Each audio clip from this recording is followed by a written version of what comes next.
Zakir Naik is banned in UK, in Canada, in Malaysia, in Indonesia. Some reports said he's banned in 3 countries, some reports said he's banned in 5 countries, some said 7 countries, some said several countries. The fact is that technically and officially I am only banned in 1 country, that is UK. And we'll come to it later on. There's no other country that I'm aware of where I got official letter or information that I have been banned to enter that country. There are news that I'm banned in Malaysia. In fact, hardly 3 years back, in November 2013, I got the Toko Mahalijri Award, which is the highest award in Malaysia given by the King of Malaysia and the Prime Minister of Malaysia. Imagine the intelligence of Malaysia, but natural, they made a sing records and then gave this award to me. So, and I was just there in Malaysia in the month of April, hardly 3 months back.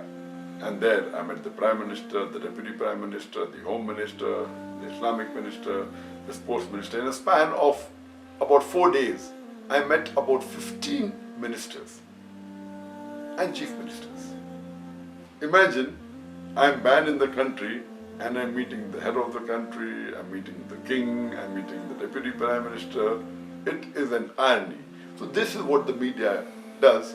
It picks up some information they get from hearsay, from some gossip, and they give it in headlines as though it's a gospel truth. Regarding my ban in UK, the only country which technically I am banned and officially am banned is UK. And to tell you correctly, the word banned is not appropriate because in UK, banned means the person who's banned, his lectures cannot be heard on the radio, on the television, his books cannot be sold. That is the meaning of ban. The right technical word for the UK is I am excluded. Excluded means my entry is not allowed in the country of UK. And to know the background of this, in the year 2009, just to tell you, I've been to UK several times. I've been there more than 14, 15, more than 20 times. And the last time I was there in 2009, the head of the anti-terrorism department, that is Charles Farr, he sent an officer who told me that you have a reach and you can reach those young Muslims who we cannot. So will you help us? And I told them, I'm most willing to help you, as long as you guarantee me 2 things. Number 1, you should not ask me to do anything against the Quran, which is the word of Almighty God, and the Sahih Hadith, which is the saying of Prophet Muhammad. And they agreed. So imagine the head of the anti-terrorism department wanted my help to reach those people who they could not reach, and I'm aware that my popularity is there in different parts of the world, especially in UK.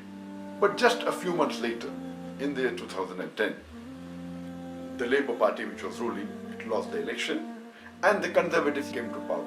And in about 3 weeks' time, less than 1 month coming to power, the Home Secretary Theresa May, she sent an official notice and said that I am not allowed to enter the country, though I had a valid visa, which was issued in 2009 for 5 years. It was a multiple entry visa, and it said that I am not conducive to the society of UK. And they quoted 2 sentences from my speeches, and one speech she quoted that I gave in UK was that I said in my speech in UK that I condemn the 3,000 Americans killed in the 9/11 attack. I condemn more than 50 people killed in the tube bomb blast in London. I condemn more than 180 people killed in Bombay in the serial train bomb blast. But I also condemn the thousands of innocent people killed in Afghanistan, in Iraq, and in Palestine. Imagine, she is not allowing me to enter the country and she thinks that I am not conducive for UK because I said, besides disagreeing with the first three attacks of 9/11, London bombing, as well as Bombay serial train bomb blast, I also said I condemned the thousands of innocent people killed in Afghanistan, Iraq, and Palestine. And she doesn't like it. I went out of the way to prefix the word innocent before I mention the thousands of people killed in Afghanistan, Iraq, and Palestine, to be careful that no one misuses and says that I am supporting certain terrorists of these countries. When I used the word Americans, I didn't prefix the word innocent, neither for UK, neither for India.